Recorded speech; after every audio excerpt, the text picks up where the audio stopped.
নমস্কার, কেমন আছেন সবাই? আমি পূরবী নিত্যদিনের নিত্য নতুন ব্লগে আপনাদের স্বাগত জানাই।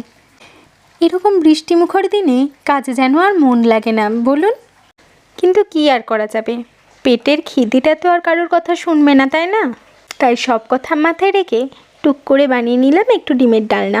তেল দিয়ে কড়াই ডিমগুলো দিয়ে হলুদ দিয়ে দিয়েছি সামান্য, কালারটা এতে খুব ভালো আসে ডিমের। তারপর জিরে, শুকনো লঙ্কা, পেঁয়াজ এবং তেজপাতা ফোড়ন দিয়ে আলুগুলোকে সামান্য ভেজে নিয়েছি। দিয়ে দিয়েছি আদা, লঙ্কা, টমেটো এবং জিরের একটি পেস্ট। তারপর নুন, চিনি, হলুদ গুঁড়ো, লঙ্কা গুঁড়ো, জিরে গুঁড়ো, ধনে গুঁড়ো দিয়ে একটু কষিয়ে নিয়েছি।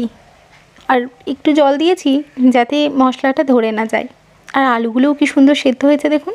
ঝোলে দেওয়ার আগে ডিমগুলোকে আমি এইভাবেই সামান্য একটু কেটে নিই, যাতে একটা জুসি ভাব আসে ডিমের ভেতরেও। পর একটু গরম মশলা ছড়িয়ে নিয়ে ব্যাস রেডি আমাদের ডিমের ডালনা। চলুন গরম গরম ভাতের সাথে এই গরম গরম ডিমের